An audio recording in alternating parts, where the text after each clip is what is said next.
Our first speaker is a very popular speaker in great demand, but he's also a consultant and he's an entrepreneur himself. And his major strength is that he knows what the future will hold for us and what the answers to the future challenges will be. So his main topic is neuromarketing, but he's going to tell you more about this himself. Frank Riemen is co-founder of the Zukunft des Einkaufs, future of shopping. So he stands for innovation in the retail trade, but he is also managing director of SME, which is the Mittelstand Digitalzentrum Handel MDZ. So let's welcome Frank Riemen. Just a very short tip. If we have enough time, and if you have time before past, because we really want to be exactly finished at past, like the German newscast, so then we can have Q&As. You can also submit your questions interactively via chat or maybe here in the audience. But at past, we have our next speaker. And then Frank Riemen will still be available. He will still be here in the entrance area, so you can ask him your personal questions. So now, enjoy the presentation by Frank Riemen. Thank you. I don't want to waste any time, and this is why I'm going to be really quick. As far as I'm concerned, I was in charge of innovation at Metro. Lots of projects about retail and urban development were my responsibility. And now I'm founder of the team where we look at innovation in the trade. Now, first of all, we need to realize that retail trade is not what it used to be. It has basically lost its role as a sole provider. Retail is really now an inspirational kind of activity, should inspire. So we're not looking at the traditional metrics anymore. The currency of the future will be the attention of people. So that's the greatest asset, the best thing we can get from people, their attention. And every day we are flooded, bombarded with information from the social media and all kinds of messenger services and advertising and commercials. And this is why the task for the retailer is to get a small space on the radar of people so that they can attract attention once again, the retailers. So these are our competitors now, competitors that we formerly didn't actually realize we had, but they are distracting the attention of people away from us. Because you know what it's like. If people don't see you, they're not going to come to you if they want to shop. And this is an example here. So these are the other new competitors. And they claim people's time.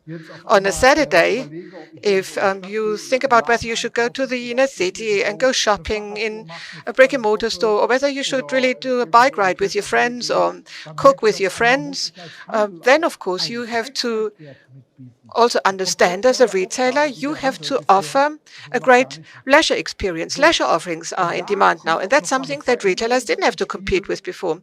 And this is the change that we are observing now. And where we are actually selling to people whose wardrobes and shelves are actually full, because people have lots of products already. Products that we, the retail trade, have in our shelves are already there in people's houses or homes on this pyramid of needs by Maslow. We are really very high up there at the top, and eBay analyzed it. We have about 270 unused objects, basically in every household, with a total value of more than 3,000 euros. And if I go to my basement, I find many more of these unused objects. And no, this is the kind of audience we would like to sell to. With our old methods, we would like to sell to these people things they already have. It won't work. So I have to think about it as a retailer, what my actual task is in the future, what the challenge is in the future. So complete rethinking is required. You should no longer think in terms of revenue per square meter, but experience per square meter, because buying a product which you don't really need anymore because you already have it at home only works if you associate it with a story. If the product comes with a story, that makes it much more interesting. And that's what we need to realize. People don't write in their diaries anymore, but we buy a lot of things because they remind us of something that we remember as a positive experience. So experience is what counts. And that's the task now. And this is why we have to think about how we could proceed here. And here, I would like to share some insights from brain research with you over the past 10 years. So they gained a lot more insights in the last 10 years than in the 100 years before. So we can actually watch people while they are thinking. And what we do is, an fMRT is well attached to them, and then we can see which brain regions are active during specific actions, and that's the kind of insight we have to make use of. So let me share some examples with you how it works wonderfully. I have an example here from the cosmetics industry. Many of you know this format, Lush, fresh handmade cosmetics. You go to the store and you see wonderful presentations of all of these products, and you can try all of the products yourself. I went there with my wife. So we bought this little pot of peeling cream and 2 bars of soap. It cost us 42 euros, and we actually felt good when we bought it. Now, that's what is in demand, what we need now. You have to work with a context. So your format has to come with a context, because the context also influences the price threshold that customers are ready to accept. So let me show you how context works. Let me give you this example. Look at the light gray dot. And if you take the context away, you can see that the dots are of equal size. And if you look at it like this, with a different context, they look as though they were different sizes. So I would like to show you how a context influences our behavior.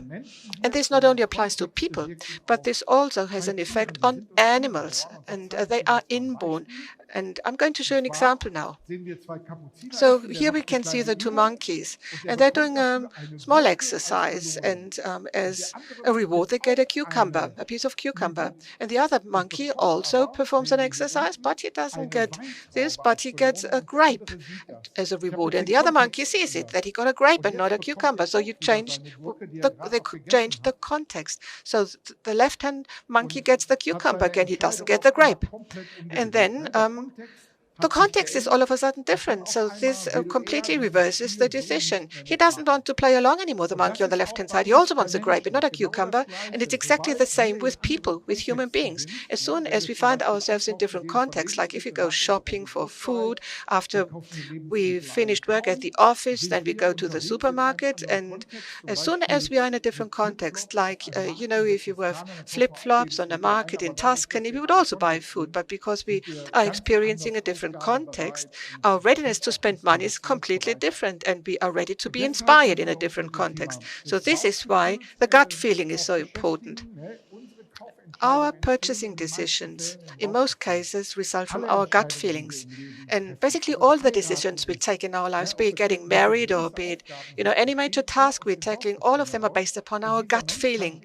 And this person, I can only recommend him. He has great YouTube videos, this professor. He did research on gut feeling and how it influences decisions worth billions in major corporations. So that's something we need to understand. What is gut feeling? But for this, we also have to understand our 2 systems that we have in our minds or heads. First of all, intuition or gut feeling.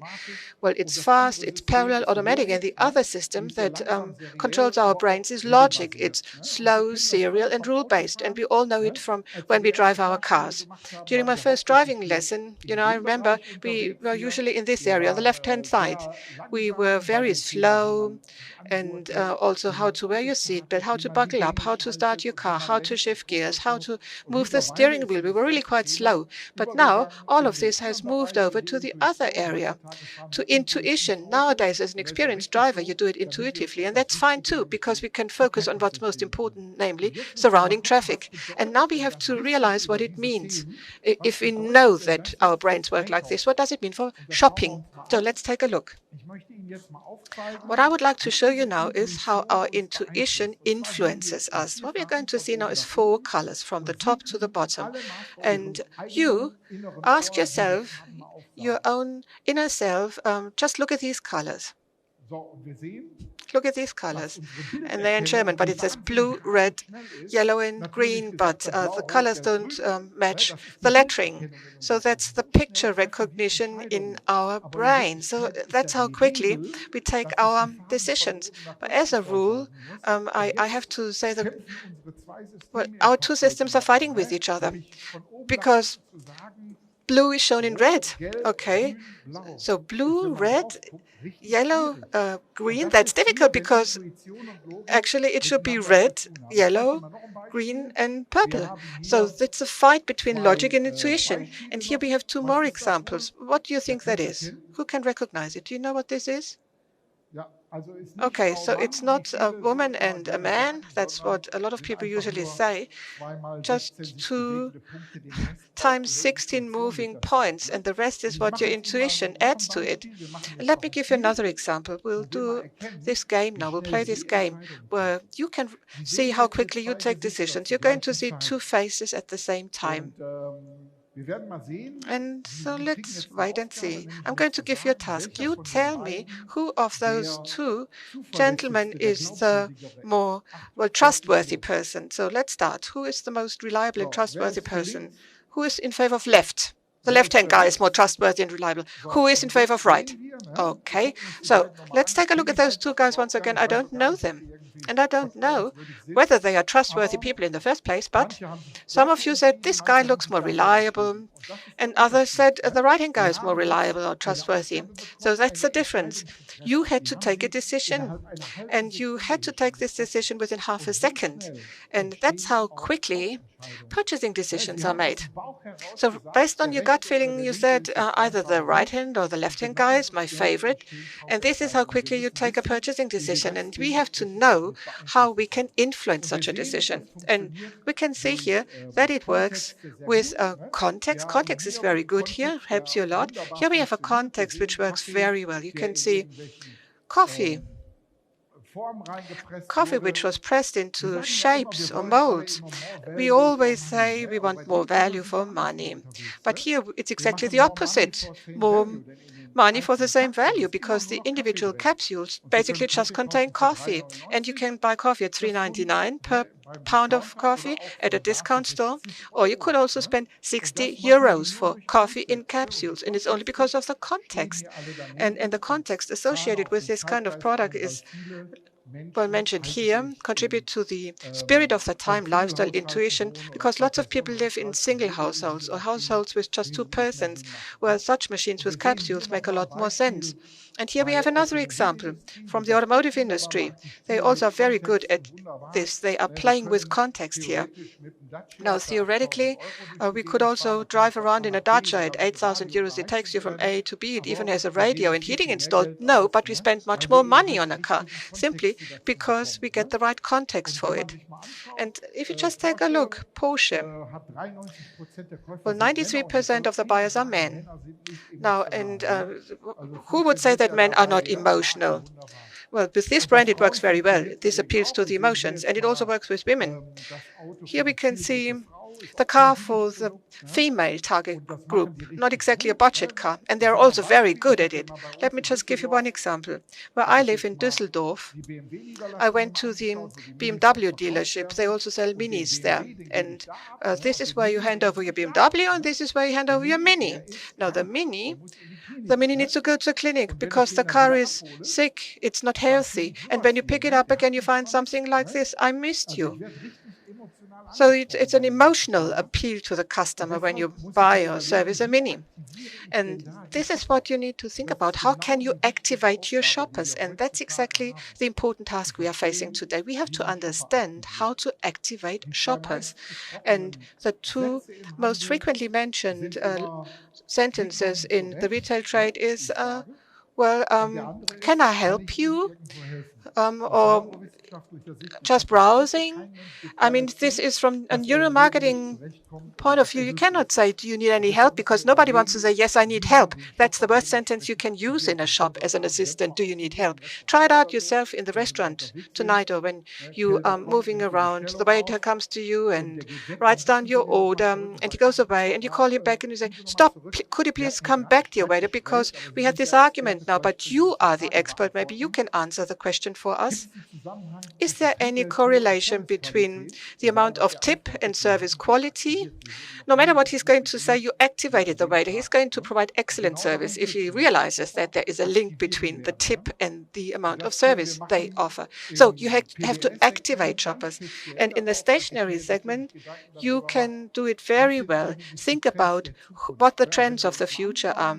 If you take a look now, stationery today, how it's positioned nowadays. Of course, we have the writing utensils and office supplies. We also have press items or media items. And in addition, we have the nice-looking boutique or gift items. And we have to think about the appearance of your store. If digitalization proceeds and if we get fewer and fewer printed and paper products, then consumption of information will be very fast, will be accelerated. And this is what the newspapers are noticing. The newspapers now have to transform themselves to the new way of providing information, e-papers. So communication behavior is going to change. You get more emails and messenger services. Nobody writes letters on paper anymore. And of course, raw material prices for paper. Just take a look at the current development of raw material prices. And the raw material, well, is basically no longer available in some cases. So that shows you what the future might hold for the stationery industry. And that's what you need to think about. So you have to divide your store into three areas. First of all, the area with traditional supplies, where you have the typical print items. And then impulse. You also have to make it possible that people come to you and are motivated to buy on an impulse with nice decorations or boutique character, where you have high quality, high-end utensils for people who still love this kind of item. And it's a trend which is starting again. All of a sudden, people write letters and they have, the seal, varnish, or lacquer that they apply to a letter once again. So that's the kind of thing that you also need to prepare yourselves. But for this, you also need digital visibility, digital activation. That is also part of the equation, and professional customer management. You need to know who your customers are, and you have to be able to speak to your customers in a digital format, and you must be multi-channel enabled. Digital visibility, digital shopping. But we are going to hear quite a few presentations on these topics later on today, so I'm not going to focus on multi-channel here. But important point, we have to create a third place. And when somebody mentioned third place to me, at first I didn't understand it. But the first place is usually a home where you feel comfortable. The second one should be your working place. At your workplace, you should feel comfortable. And you should create a third place outside your home, outside your office or workplace. And we have to understand how it works. Starbucks is a good example. It's not just a coffee shop. They created a third place where people feel at home and comfortable. And that's something we need to create, and we have to move forward. So it means if you manage to add experience and convenience, combine the two, you get a high quality of stay in your store. And these are the factors for success, for successful selling in the brick-and-mortar trade, also in future. Context, relevance, perception, trust, activation, motivation. So that's what you need. These are the important ingredients, because the rules of the game have changed. It's not that we launch a campaign or we present our products and customers will come to us anyway and will buy. So it's something that happens automatically. That's no longer going to work. This is the reality of today. Customers are targeting us or keep an eye on us, and we must make sure that we provide the kind of service that customers expect. So we really need to understand how purchasing decisions are made in people's minds. And to encourage you, to motivate you, try out all kinds of things. Not like what we Germans usually do.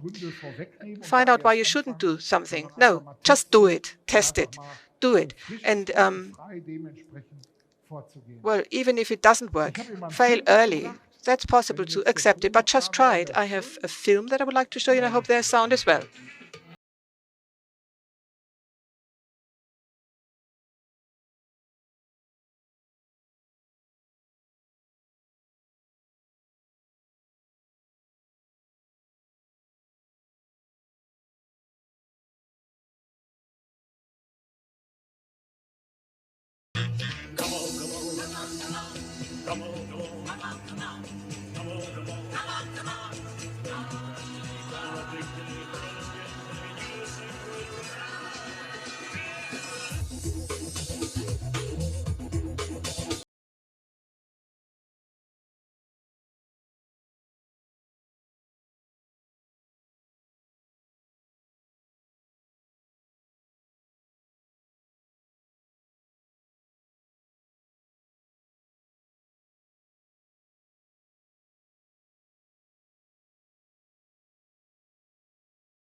Right, here we have a sentence. Let's turn our customers into fans.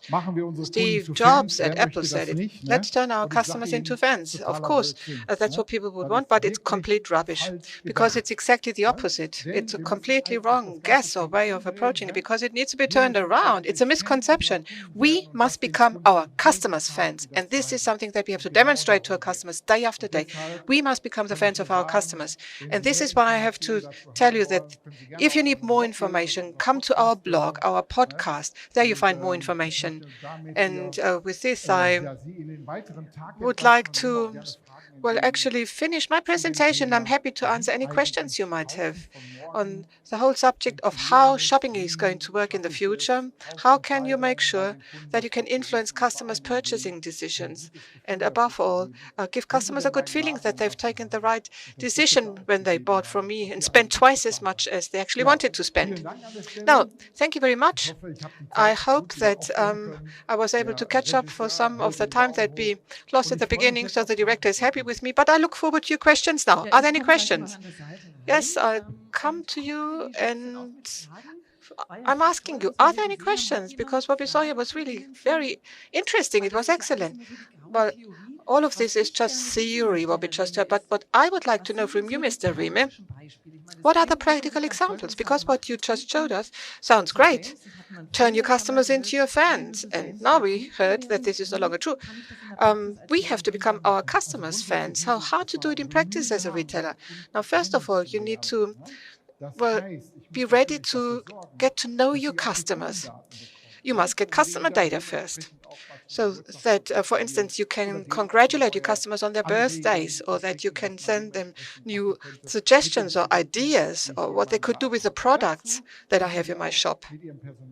And for this, you also have to have a discussion with your staff, with your employees, and say to your staff, look, it would be so nice if you could contact our customers. For this, we need the customer's mail address or a phone number.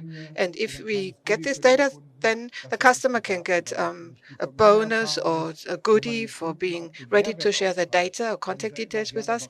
And my experience is that if you show customers the benefit or added value, they give you the data. Look at payback systems where it still works. Yeah, okay, the customer gets some kind of reward or bonus or benefit for it. Okay, we have a little bit more time, just a few more minutes. Mr. Rieme is here if you have any questions. Now, we heard about neuromarketing, that it's a very exciting thing for the future of shopping. So, based upon your estimate, or from what you're saying, I hear that you do see a good and successful future for the brick-and-mortar retailers compared to the social media. Yes, definitely. If it's skillfully arranged and well done, there are examples of retailers, and we can see them on our own platform, Zukunft des Einkaufens. They have done a great job. They have a different problem, managing their growth, because they need the right people to manage the growth they are now observing. And I mean, that's not something that you find well, all over the place, good stuff. Now, if there are some retailers with a great entrepreneurial spirit, they are bound to be successful. Just one concluding question before we then move over to the next speaker. Now, what you just explained to us, collecting customers' data. Well, for instance, you could in the shop say to the customer, if you like the shopping experience, why don't you give me your address? Then we can include you in our bonus program or something. So as a dealer, how am I supposed to do it? If I only have, just one employee, or if it's a family-owned business, just few employees, how do you do that? Yeah, but marketing in this respect has changed as well. As a retailer, you are somebody who has to create content now. And many retailers think that it's a terrible thing if you have to write a Facebook post. But there is no other campaign or action with which you can achieve such a big reach as with social media. So forget about all of the other marketing campaigns. You're going to hear a great presentation on it. I can only recommend it to you. Listen to this presentation, please, because that's what is the most important thing today. As a retailer, and there is no alternative, you have to tackle additional tasks which you didn't have in the past. Other tasks will no longer be required, tasks that you had to do in the past. Now, very important, helpful tips from a practitioner.